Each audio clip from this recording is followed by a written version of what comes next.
Olá a todos e todas, meu nome é Itamar Hari e, mais uma vez, eu e a professora Fabiana iremos trabalhar com você sobre o ensino religioso, direcionado aos alunos do 7º ano. Sempre eu gosto de lembrar que as aulas de ensino religioso na escola pública não é nenhum tipo de doutrinação, não é nenhum tipo de catequese, não temos a pretensão de educar a fé religiosa de absolutamente ninguém. É uma matéria como outra qualquer, baseado, fundamentado nas ciências da religião. O nosso assunto hoje é espiritualidade e projeto de vida. A gente vai começar a ver um pouco, que a espiritualidade está um pouco além, da questão da religião, não está ligada necessariamente na religião. E o projeto de vida, a gente vai ver também que ele começa agora. Ele está em processo, ele é a longo prazo, mas o primeiro momento dele é quando a gente começa, de preferência o quanto antes. A gente lembrando, já entrando aí no assunto do projeto de vida, na última aula a gente deu algumas dicas sobre questão de leitura, para poder ler um pouco mais. Hoje, tendo em vista que você, enquanto no 7º ano, olha a quantidade de tempo que você já passou na escola, e provavelmente vai passar mais tempos. Aliás, estudar é algo que a gente nunca para. Sendo assim, eu trouxe algumas dicas de estudo, não é para estudar mais, e sim para estudar melhor. Primeiro, defina um local. Uma vez que você cria um local aí na sua residência para você estudar, automaticamente, quando você chegar nesse lugar, o seu cérebro ele vai pedir uma recompensa. Que recompensa será essa? O seu estudo. Então, e aí, a partir desse momento, essa condição vai se tornar o quê? Um hábito. Porque virou rotina e depois vira hábito. Isso não sou eu que estou falando, é um livro, O Poder do Hábito, que comenta muito sobre isso. Segundo ali, mapas mentais. Não é bom estudar apenas lendo. É bom estudar escrevendo, fazendo alguma atividade, para você estar entendendo. E os mapas mentais são ótimos, por quê? Você vai fazer gráfico, vai fazer desenhos, vai escrever também, mas você vai criando gravuras da maneira do seu melhor entendimento. O terceiro ali é testes práticos, exercícios. A gente não fala que às vezes na teoria a prática é outra, pois é. A gente está ali na teoria, mas a gente começa a aprender mais quando a gente está o quê? Praticando. E nada melhor do que fazer exercícios, aprender de fato. Quarto, ensine alguém. Isso é comprovado cientificamente. A gente aprende quando a gente lê, aprende quando faz atividade e aprende mais ainda quando a gente vai ensinar alguém. Procura alguém em sua casa aí, sua mãe, seu pai, seu responsável, avô, cachorro, todo mundo. Se não tiver ninguém, você ensina para você mesmo no espelho. O lance é você estar passando aquilo que você está aprendendo. Último, é o método Pomodoro. O que é o método Pomodoro? É um método criado por um italiano. Pomodoro em italiano significa tomate, Porque ele usou um relógio de fazer massa de tomate para poder inventar esse método. O que é esse método? É um método intercalado. O que significa isso? Por exemplo, você vai estudar, não é bom você pegar um estudo 2, 3 horas direto. O que ele criou? Por exemplo, você divide, a cada 30 minutos você descansa 15. Você pega 30 minutos direto, pau quebrando mesmo, sem distração nenhuma, depois 15 minutos você descansa, sai do lugar e vai fazer outro. Você pode usar um celular, um despertador, tanto faz. E isso não é só usado para estudar, não, tá? Eu, quando eu trabalhava de digitador, há 25 anos atrás, eu lembro que a gente trabalhava 50 minutos direto, a gente digitava, depois a gente tinha que sair da máquina, durante 10 minutos a gente passeava pela empresa, depois voltava. 50 parava 10, 50 parava 10. E no caso do estudo, é bom você intercalar. Primeiro você vai nas ciências humanas, depois você vai nas ciências exatas. Você vai alternando, seu estudo com certeza ele vai melhorar. Primeiro assunto aí do seu PET fala sobre a mística. A mística é um conceito amplo, denso e complexo. Eu trouxe aqui uma fala de um professor da UFF, que é a Universidade Federal Fluminense, que é o professor Marcos Reis Pinheiro. Ele fala o seguinte, que a mística seria a experiência da presença da divindade. Claro, quando a gente tenta definir, delimitar um termo tão denso, tá? Aí traz algo aproximativo, que é o caso dessa fala dele, ou seja, experiência da presença da divindade. O que você tem que entender aqui? Que cada tradição religiosa vai ter lá a sua mística, seja no cristianismo, no hinduísmo, nos muçulmanos, né? No islamismo, no caso, e por aí vai. No seu pet tem um exemplo aí de mística que seria dos budistas, né? A gente sabe que o budismo, assim como as outras religiões muito grandes, elas têm algumas tendências, têm algumas vertentes. Então, na vertente lá do budismo tibetano, tem aí no seu pet algo interessante que é o quê? Que é a mandala, né? A mandala, no seu pet, ela está desenhada completa.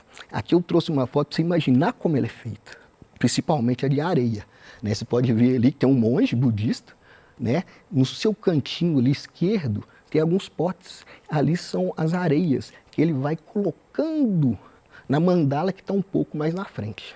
Essas mandalas, tá? Elas podem demorar dias, semanas e até meses para serem feitas.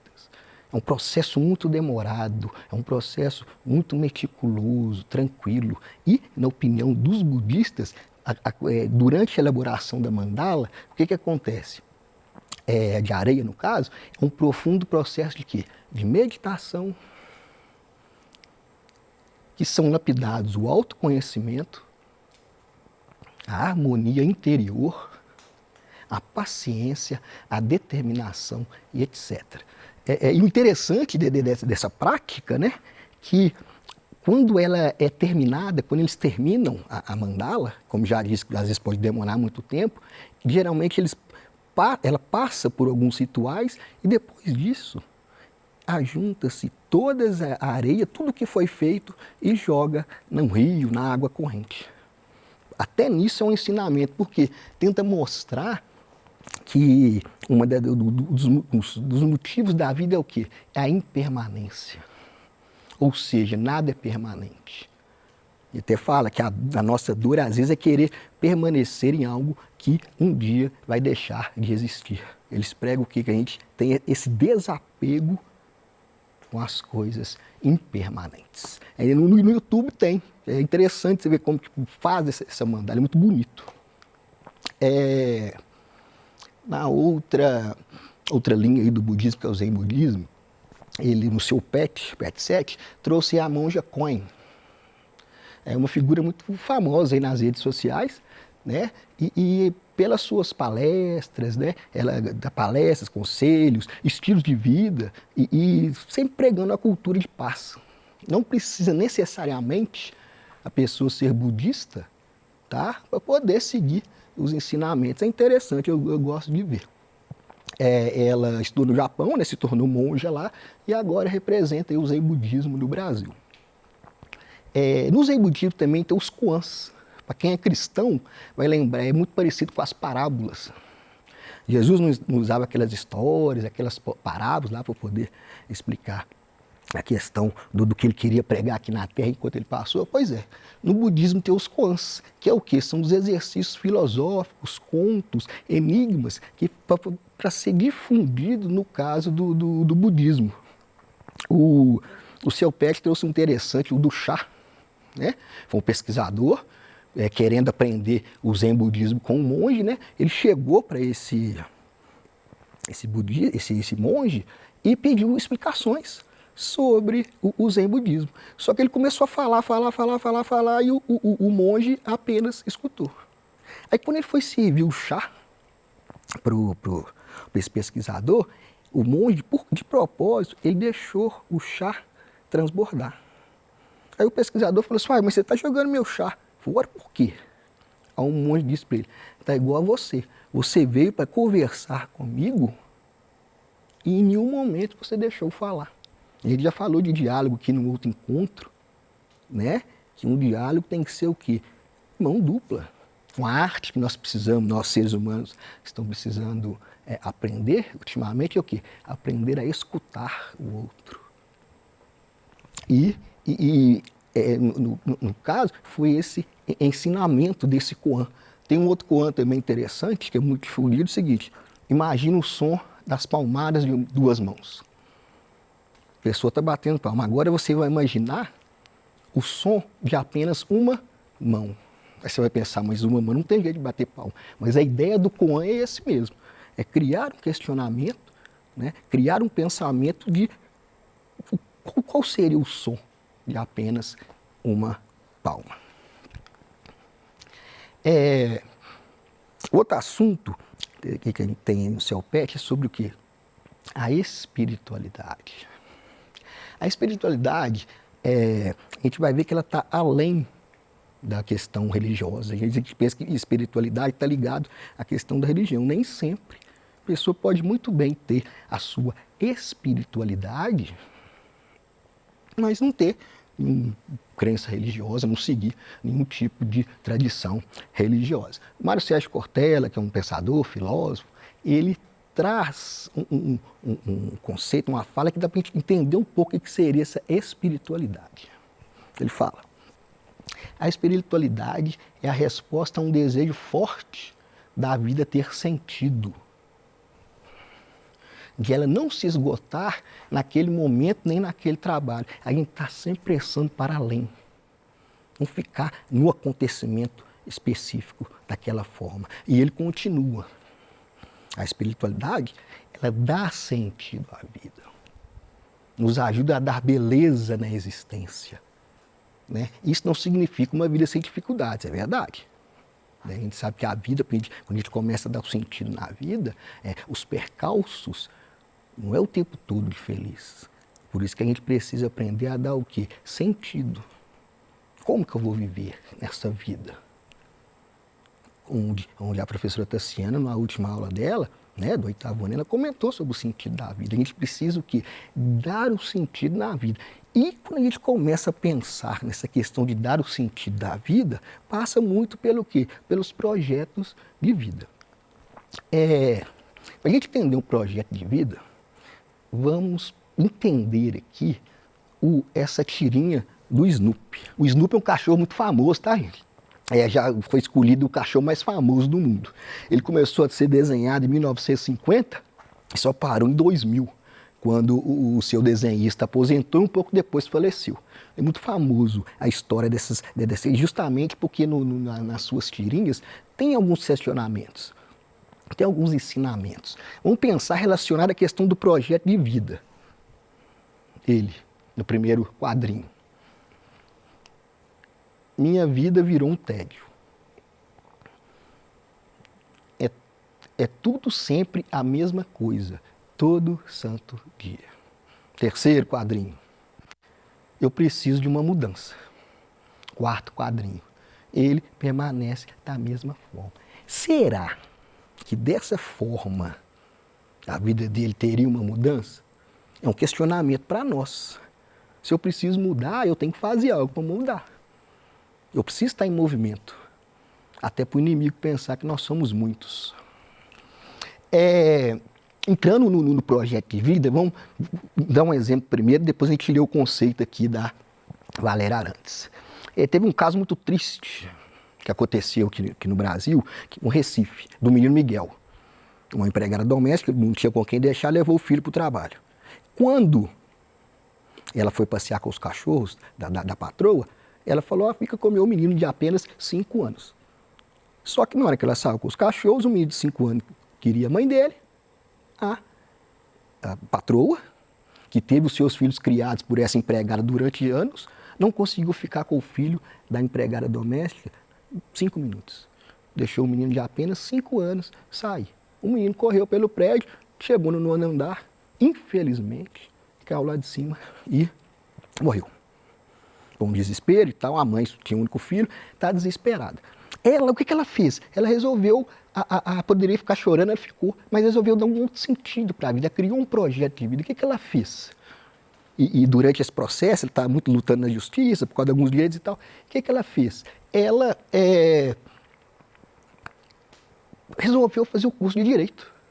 Por que ela resolveu fazer o curso de Direito? porque ela viu que ela passou por muitas dificuldades jurídicas. E ela pretende fazer o curso de Direito, se tornar advogada, né, naturalmente, para poder ajudar as pessoas que passaram pelas mesmas dificuldades que dela. Veja você o que ela preparou para a vida dela. Agora a gente leu o conceito aqui do projeto de vida, a gente vai entender. Essa aqui é a Valéria Arantes, tá? Ela é professora da USP, mas deu uma boa entrevista para o Instituto Jung. Ela fala, que sentido eu quero dar para a minha vida? Vamos lembrar um pouquinho da mãe do Miguel. Como que eu quero viver? Isso inclui o quê? Escolhas. Ela fez escolha? Escolheu fazer direito. Valores, ela vai dar valor ainda mais na vida dela e na vida do outro.